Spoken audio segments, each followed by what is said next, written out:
the technique. It's a way, endless, timeless, measureless way, and a process along the way. It's a way of life, or we'll call it whatever you like. Alexander technique deals with the uses the self as a whole, not movement or sitting down or getting up or doing any visible movement. It has to bring to you the possibility to get rid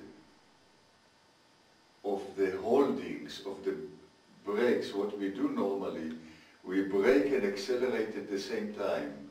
Like you drive a car, you will not do it together or keep the handbrake fit on. And what we have to have in order that the body will function properly is to allow a free flow of energies in ourselves. Now, unfortunately, we block, unfortunately, we interfere with our functioning through the brain, through the head. And any activity in the head is registered in our organism. Alexander spoke about fears, unduly excited, fear reflexes, uncontrolled emotion, and fixed prejudices. All these, our civilization causes us to have fears that are not realistic in a way, but still realistic. I call it elusive reality, what we live in. We are what Alexander called, we are end gainers. We look for results, but we don't deal properly with the means whereby how to get the results. Results anyhow are only milestones along the way. Because you got the results, what else? There is a flow, there is a continuity anyhow.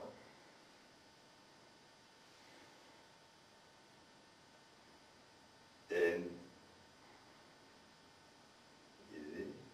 so this is concerning the use of the soul, self as a whole. Alexander spoke a lot about mental attitude. We have to change our approach, our conception,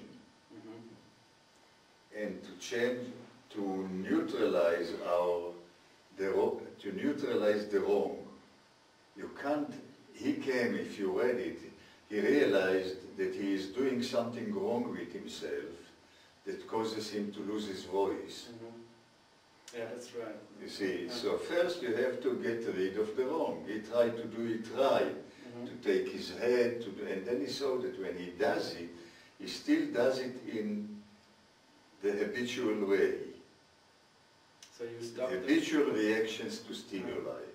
And we have to change, to neutralize, not to change, but to neutralize the habitual reaction. He called it inhibition. I don't know how it is in the German translation. It's the first step, the inhibition, no? So the first step is conscious control. Okay, yeah. No, conscious control is the first step. It means the awareness. Conscious control is a state of acute awareness. On a general basis. It means that you see the whole, not concentrate. Concentration is contraction. Alexander wrote about it as well. Concentration is not seeing the whole. Now, by the way, you feel a bit tilting forward now. What? Like Pisa Tower a bit. Yeah, a little bit, yeah. A little bit. A little bit, yeah. Okay. It's like going... Watch yourself in the mirror there and see. You are not. I'm not, no. Right. It means whatever is habitual feels right. I know what you mean. For me, it seems like a tower is going forward. That you are a bit forward. But I'm not. Not at all. Ah, you feel. Yeah. Again, this is what Alexander called faulty sensory appreciation. Okay. It means that whatever habitual feels right, even if it's wrong. And normally when you stand, you stand a bit, not only you, everybody stands a bit like this, and Like this, yeah. the back becomes Schwitzerbergeli, and pressure on the spine. So therefore, you feel, when I change, you feel that you are forward. Now, in time, this will change, when the sensory appreciation will change. Yeah, for sure, yeah. This will change. And you will become more aware when you fall back to the habitual. And then you'll see, you just give the order to open, but this is a different story now. So, and if you do the opposite, if you try to correct, or if you try to say, when I'm upright, I feel forward, you try to feel forward.